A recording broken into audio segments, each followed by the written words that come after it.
আসসালামু আলাইকুম এভরিওয়ান, কেমন আছেন সবাই? আশা করি আল্লাহ তাআলার অশেষ রহমতে সবাই খুব ভালো আছেন। আলহামদুলিল্লাহ, আমিও ভালো আছি। স্বর্ণাস কিচেনে সবাইকে আরও একবার ওয়েলকাম করছি নতুন একটি রেসিপি দেখার জন্য।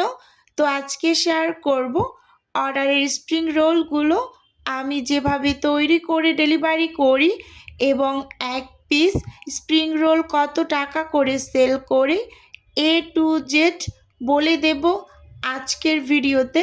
তো আশা করছি ভিডিওটি ভালো লাগবে। প্রথমেই এখানে আমি ডো তৈরি করে নেব। শিটগুলোকে বানিয়ে নেওয়ার জন্য আমি একসাথে শিট তৈরি করছি একটু বেশি করে।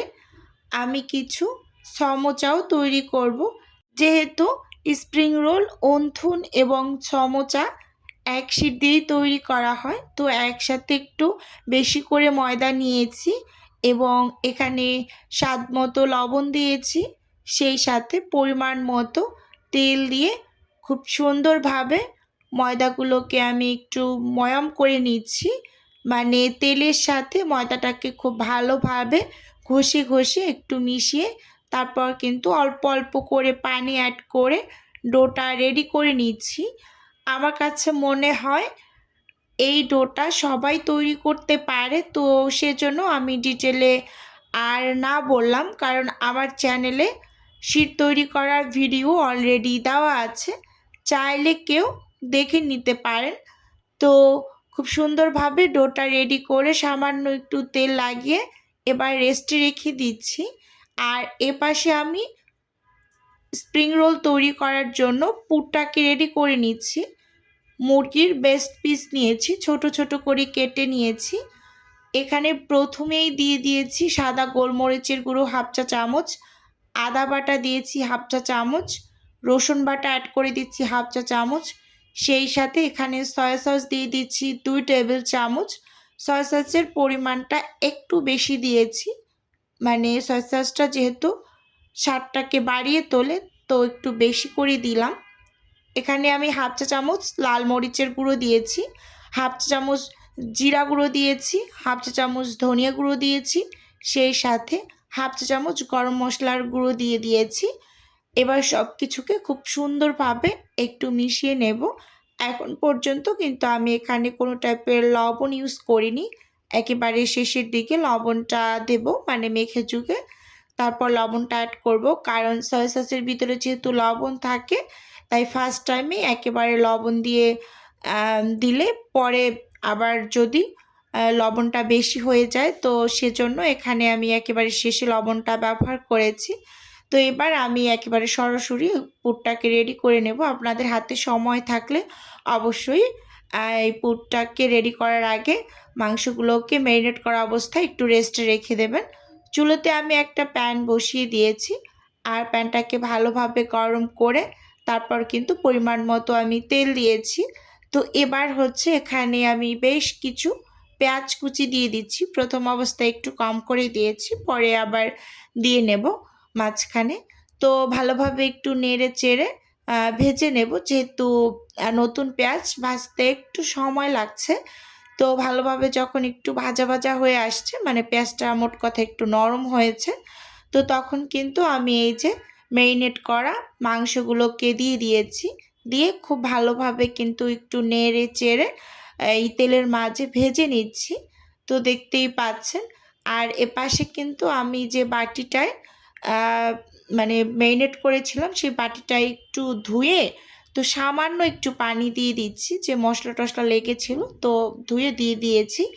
তো এই পানিতেই কিন্তু খুব সুন্দরভাবে রান্না হয়ে যাবে, যেহেতু চিকেন থেকেও অনেকটা পানি উঠে এসেছে। এই যে দেখুন, ঢাকনা খুলে খুব সুন্দরভাবে নেড়ে চেড়ে নিচ্ছি, মানে একটানা ঢাকনা দিয়ে 4-5 মিনিটের মতো আমি রান্না করেছি। এর মাঝেই খুব সুন্দরভাবে কিন্তু সেদ্ধ হয়ে গিয়েছে। তো এই পর্যায়ে আমি হচ্ছে একটা ডাল ঘুটনি দিয়ে একেবারে চিকেনগুলোকে একটু ভেঙে নিচ্ছি। আর আমি সব সময় এভাবে করে মাংসগুলোকে ভেঙে নেই। তো আপনারা কিন্তু একেবারে মাংসটাকে ঠান্ডা করে নামিয়ে হাত দিয়েও একটু ঝুরো ঝুরো করে নিতে পারেন। যেহেতু আমি অর্ডারের জন্য কাজ করি, সেক্ষেত্রে কিন্তু আমি সব সময় এভাবে করে কাজটা করে নেই, হাতটা একটু কম লাগানোরই চেষ্টা করি। তো এবার এখানে আমি কিছুটা পরিমাণ পেঁয়াজ কুচি দিয়ে দিয়েছি, দিয়ে তারপর কিন্তু খুব সুন্দরভাবে নেড়ে চেড়ে মিশিয়ে নিচ্ছি। এই পর্যায়ে কিছুটা পরিমাণ কাঁচামরিচ কুচিও দিয়ে দিলাম, দিয়ে ভালোভাবে একটু নেড়ে চেড়ে মিশিয়ে এবার একটু ঢাকনা দিয়ে ঢেকে পেঁয়াজটাকে একটু হাফ সেদ্ধ করে নিয়েছি। তো ঢাকনা খুলে অফ স্ক্রিনে আমি ২ বার করে একটু নেড়ে দিয়েছিলাম। তো এবারে হচ্ছে আমি ২ টেবিল চামচের মতো টমেটো কেচাপ দিয়ে দিচ্ছি। তো দিয়ে খুব সুন্দরভাবে নেড়ে চেড়ে মিশিয়ে নিচ্ছি। তো এখানে টমেটো কেচাপটা অবশ্যই ব্যবহার করবেন, এতে করে টেস্টটা খুবই ভালো আসে। আবার সেই সাথে এখানে দিয়ে দিয়েছি একটা স্বাদে ম্যাজিক মশলা। তো এটাতেও কিন্তু টেস্ট ভালো আসে। স্বাদে ম্যাজিক মশলাটা কিন্তু যেকোনো সবজির ভিতরে দিলেও খেতে খুবই ভালো লাগে। তো এই যে দেখুন বন্ধুরা, সব শেষে আমি এখানে অ্যাড করে দিচ্ছি ১ টেবিল চামচ কর্নফ্লাওয়ারের সাথে সামান্য একটু পানি মিশিয়ে, তো পুরের মাঝে দিয়ে খুব ভালোভাবে নেড়ে চেড়ে মিশিয়ে নিচ্ছি। এতে করে পুরের মাঝে একটা জুসিনেস থাকবে যখন আমরা রোলটাকে ভেজে নেব, তো সেজন্য কিন্তু দেওয়া। তো সবশেষে এখানে ধনিয়া পাতা দিয়ে নেড়ে চেড়ে একেবারে চুলো থেকে আমি নামিয়ে নেব, যেহেতু পুরটা একেবারে কমপ্লিট। এবার ঠান্ডা করে তারপর কিন্তু আমি হচ্ছে রোলগুলো বানিয়ে নেব। তো এপাশে যে ডোটাকে আমি রেস্টে রেখেছিলাম, তো আধা ঘন্টার মতো হয়েছে। এবার আমি একটু হাত দিয়ে মধ্যে এবার ছোট ছোট করে লেচি কেটে নিচ্ছি। আর লেচিগুলো অনেকটা বড় বড় করে কেটে নিচ্ছি না, মিডিয়াম যে রুটি তৈরি করি আমরা ওইরকম করে ছোট ছোট করে কেটে তারপর হচ্ছে আমি শিটগুলোকে একসাথে তৈরি করে নেব। যেহেতু এখানে আমি সমোসা এবং রোলের শিট একসাথে বানিয়ে নিয়েছি, বেশ অনেকগুলো শিটে কিন্তু তৈরি হবে। এই যে দেখুন, তো হচ্ছে এখন আমি শিটগুলোকে বানিয়ে নেব। ঢাকনা দিয়ে ঢেকে আমি ডোগুলোকে সাইডে রেখে দিয়েছি। তো এখান থেকে একটা একটা করে লেচি নিচ্ছি আর শুকনো ময়দা ছিটিয়ে তো ছোট ছোট রুটি বানিয়ে নিচ্ছি। আমার কাছে এই শিটগুলো তৈরি করতে ভীষণ ভালো লাগে। তো আপনাদের কার কার কাছে এই শিট তৈরি করতে ভালো লাগে চাইলে অবশ্যই কমেন্টস করে জানাতে পারেন। বিশেষ করে যখন আমরা শিটগুলোকে হালকা এপিট-ওপিট করে ছেঁকে যখন আলাদা করি একটা থেকে একটা, তো ওই সময়টায় খুবই ভালো লাগে। খুব সুন্দরভাবে ছুটে আসে। তো আমার বেশ ভালো লাগে। আমি অনেকগুলো শিট মাঝে মাঝে বানিয়ে রাখি। তাহলে একটু মানে সহজ হয় কাজগুলো করতে। আবার ফ্রোজেনও করা যায়। তো ফ্রোজেন করার ভিডিও যদি চান কেউ অবশ্যই আমি দেব। আমি তৈরি করি, রাখি বেশি করে মাঝে মাঝে। যদি কেউ চান তাহলে অবশ্যই কমেন্টস করবেন, আমি ভিডিও শেয়ার করব। তো দেখুন, প্রথমে আমি ৪ টা রুটি এরকম ছোট ছোট করে বেলে তো কিছুটা পরিমাণ তেল দিয়ে একটার উপর একটা দিয়ে দিচ্ছি, শুকনো ময়দা ছিটিয়ে। তো এভাবে করে সবসময় রোলের শিট তৈরি করবেন। তাহলে রোল, সমোচা, অন্তুন এই শিটগুলো ঠিক এভাবে করেই তৈরি করা হয়। আর এভাবে তৈরি করলেই খুব সুন্দর হয়। তো দেখুন, আমি এপিঠ-ওপিঠে কিছু শুকনো ময়দা ছিটিয়ে তো ২ পাশেই কিন্তু উল্টে পাল্টে বেলে নেবেন। না হয় কিন্তু এক পাশে রুটিটা ছোট থাকবে, অপর পাশটা বড় থাকবে। তো এইরকম হয়। তো সেক্ষেত্রে কিন্তু এই যে আমি আপনাদের দেখিয়ে দিচ্ছি, বারবার করে উল্টে পাল্টে ২ পাশেই সমানভাবে বেলে নেবেন। তাহলে হয় কি, খুব সুন্দরভাবে ২ পাশেই বেলে নেওয়া যায়। আর যথাসম্ভব চেষ্টা করবেন শিটটাকে পাতলা করে তৈরি করতে। স্প্রিং রোলের শিট যদি পাতলা করে না তৈরি করেন তাহলে আসলে খেতে খুব বেশি একটা ভালো লাগে না। তো শিটটাকে পাতলা করে তৈরি করলেই কিন্তু স্প্রিং রোলগুলো ভীষণ মুচমুচে হয় আর খেতে ভালো লাগে। তো দেখুন, এবার আমি কিন্তু এই যে শিটগুলোকে আলাদা করে নেব, সেজন্য চুলোতে একটা প্যান বসিয়ে দিয়েছি আর চুলোর আঁচটা একেবারে লো করে তারপর কিন্তু রুটিটাকে আমি ছেঁকে নিচ্ছি। এই যে দেখুন, হালকা হালকা সাদা সাদা হয়ে আসছে, এক পিস কিন্তু খুব ভালোভাবেই ভাজা ভাজা হয়েছে। তো অপর পিসও কিন্তু এই যে খুব সুন্দরভাবে আমি ভেজে নিয়েছি, সাদা সাদা হয়েছে। তো এভাবে হলেই বুঝতে হবে যে একেবারে শিটগুলো ছেঁকা হয়েছে।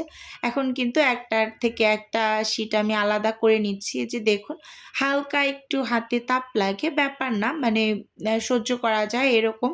তো গরম অবস্থায় খুলে নেওয়ার চেষ্টা করবেন, না হয় কিন্তু ঠান্ডা হয়ে গেলে একটার থেকে একটা যখন আলাদা করতে যাবেন তখন কিন্তু ছিঁড়ে যাবে।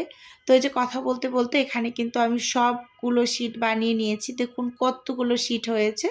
এতগুলো শিট কিন্তু আমি একসাথে বানিয়ে নিয়েছি। তো এখান থেকে কিছু আমি স্প্রিং রোল তৈরি করব আর কিছু দিয়ে আমি সমোচা তৈরি করে নেব।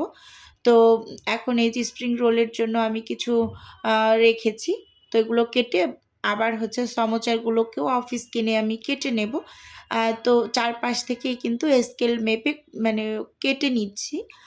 এই শীটটা যে একেবারে সোজা করে করতে হবে এরকম না, মানে যদি কোণাটা একটু উল্টো-পাল্টো হয় কোনো অসুবিধা নেই, একেবারে খুব সুন্দরভাবে বানিয়ে নিতে পারবেন। তো দেখুন নিচে আমার কোণাগুলোকে আমি কিন্তু খুব সুন্দরভাবে মানে কাটি নাই, এই যে হালকা একটু এবড়ো-থেবড়ো হয়েছে, তো ব্যাপার না, খুব সুন্দরভাবে কিন্তু এটা দিয়েই বানিয়ে নেওয়া যাবে। এই যে আপনাদের মাপটা দেখিয়ে দিয়েছি, লম্বাতে 8 আর পাশে 7 ইঞ্চি শীট এভাবে করে আমি বানিয়েছি, দেখতেই পাচ্ছেন। তো এখন কিন্তু আমি হচ্ছে রোলগুলোকে বানিয়ে নেব। যেহেতু পুরটা আমি আগে রেডি করেছি, পুরটা অলরেডি ঠান্ডা হয়ে গিয়েছে, তো সেখান থেকে কিছুটা পরিমাণ পুর নিয়ে তারপর আমি আঠা বানিয়েছিলাম, মানে ময়দা একটু পানিতে গুলে তো একটা আঠা তৈরি করে নিয়েছি। ওই যে আঠাটা চারপাশ দিয়ে লাগিয়ে 2 সাইড থেকে আমি হচ্ছে ভাঁজ দিয়ে তারপর মানে ফোল্ড করে নেব। এই যে দেখুন এখানে কিন্তু খুব সুন্দরভাবে আমি একটা স্প্রিং রোল তৈরি করে নিয়েছি। তো এভাবে করে কিন্তু আমি সবগুলো তৈরি করে নেব। তো ভিডিওর মাঝে ছোট্ট করে নিজের বিজনেসের একটু প্রচার করছি। আপনারা তো অনেকেই জানেন যে আমার ছোট্ট একটা ফ্রোজেন আইটেমের বিজনেস আছে। যদি কেউ কোনো টাইপের ফ্রোজেন খাবার অর্ডার করতে চান তাহলে স্ক্রিনে দেওয়া হোয়াটসঅ্যাপ নাম্বারে নক দিলেই কিন্তু আমি A to Z বলে দেব। আর যদি কেউ অর্ডারটি সরাসরি কনফার্ম করতে চান তাহলে সরাসরি হোয়াটসঅ্যাপ নাম্বারে কল করে অর্ডারটি কনফার্ম করতে পারেন। শুধুমাত্র ঢাকা সিটির মধ্যে ক্যাশ অন ডেলিভারিতে প্রোডাক্ট আপনার কাছে পৌঁছানো হয়। তো আর একটা কথা, অনেক আপুদেরই কোশ্চেন ছিল যে আপু 1 পিস স্প্রিং রোল কত টাকা করে সেল করেন? তো 1 পিস স্প্রিং রোল 45 টাকা করে সেল করি। তো আজকে কিন্তু আমি ভিডিওতে বলে দিয়েছি। তো আজকের এই ভিডিওটি আপনাদের কাছে ওভারঅল কেমন লেগেছে চাইলে অবশ্যই কমেন্টস করে জানাতে পারেন। তো এই যে এখানে কিন্তু আমি সবগুলো রোল বানিয়ে নিয়েছি দেখুন। তো এখন ফ্রোজেন হতে দিয়ে দেব। আজকে তাহলে এখান থেকেই বিদায় নিচ্ছি। দেখা হবে নতুন কোনো রেসিপি।